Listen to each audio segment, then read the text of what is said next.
If you're serious about growing strong, productive plants, then you already know, soil health is everything. Raised beds give you more control over your growing environment, but they also put all the responsibility on you to create that living, breathing soil ecosystem, and at the heart of that system, earthworms. They're your unpaid, tireless labor force. They aerate the soil, build natural tunnels that roots follow, convert decaying material into nutrient-rich humus, and support microbial life. In short, worms are one of your garden's most valuable allies. So what happens when they suddenly disappear? If your raised beds are compacted, dry, or lifeless, chances are you've been unknowingly using something that repels worms. And it may be an ingredient you thought was completely safe. Let's talk about the additives that's been circulating in organic gardening circles. It's praised for pest control, but the truth is, it's devastating your soil's ecosystem.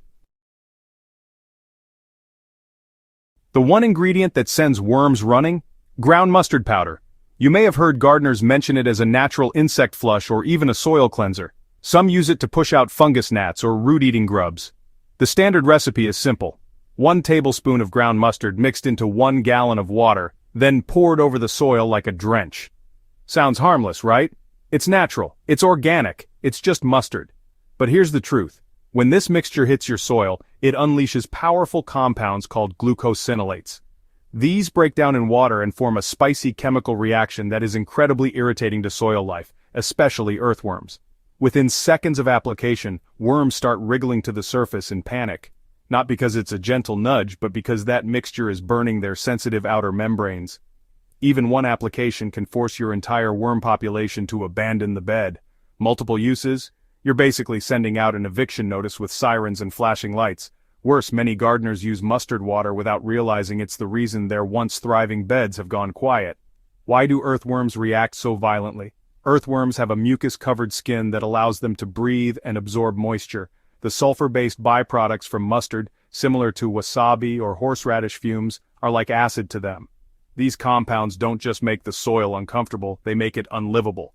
And unlike pests, worms don't bounce back quickly. Once gone, it takes time and the right conditions for them to return. That's time your plants can't afford to wait. So while mustard might seem like a smart organic choice for managing pests, it comes with a massive cost. It destroys the balance in your soil by wiping out your most important underground workers.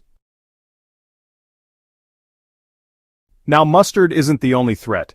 If you've noticed a decline in worm activity after applying something natural, chances are you're using one of these other common but misunderstood materials. Let's talk about food scraps. Burying kitchen waste directly into your raised beds is often recommended for building organic matter. But not all scraps are worm food. Worms love soft, rotting vegetables and fruit, but they avoid meat, dairy, grease, and oils. These materials break down anaerobically, which means without oxygen.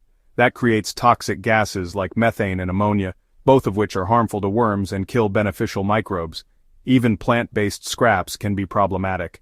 Citrus peels, hot peppers, garlic, and onions all contain compounds that repel or irritate earthworms. In small doses it may seem like nothing, but repeated use creates zones in your garden that worms actively avoid. If your soil smells sour or greasy instead of rich and earthy, your food waste might be working against you.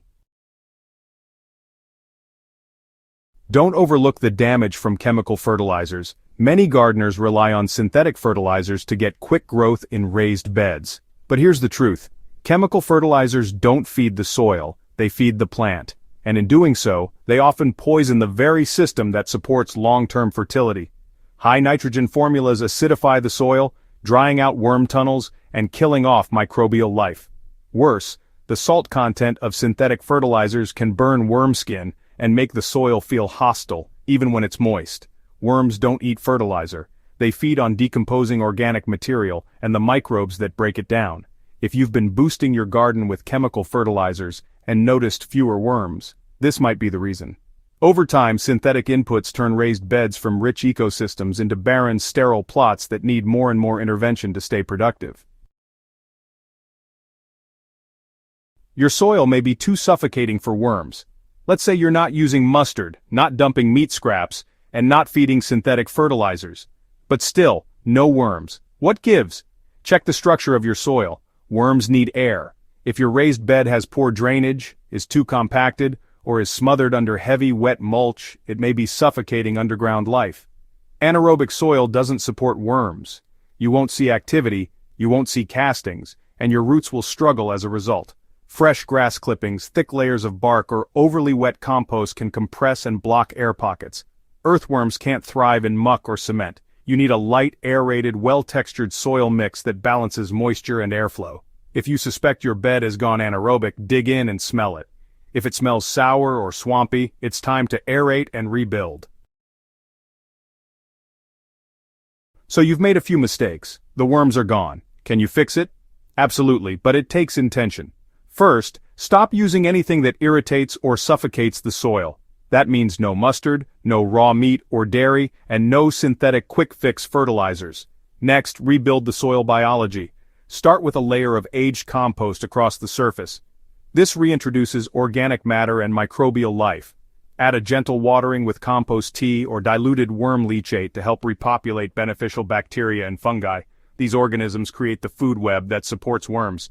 Use breathable mulch like shredded leaves or aged straw to retain moisture without suffocating airflow, and let the soil settle. Avoid frequent digging or disturbance. Worms love calm, consistent environments where the buffet never runs out. With a little patience and good stewardship, they'll return. And when they do, your soil will tell the story. Soft texture, easy drainage, and that unmistakable earthy smell of a living ecosystem. If you're watching this and realizing you've been unintentionally sabotaging your worm population, don't feel bad. We've all been there. The garden is a place of learning, and the beauty is, you get to try again. But now that you know, take action. Don't let a well-meaning ingredient rob your soil of the life it needs to thrive. Avoid mustard. Avoid anything that chokes, burns, or disrupts. Give worms what they love, and they'll pay you back tenfold in productivity, resilience, and plant health. And if this helped you, subscribe to Soil and Crop Central right now. We're building better beds, deeper roots, and smarter growers, one tip at a time. Know someone who's been using mustard or tossing in the wrong scraps? Share this video with them. Let's save some worms and some soil together, because when your worms are happy, your garden is unstoppable. Soil and Crop Central.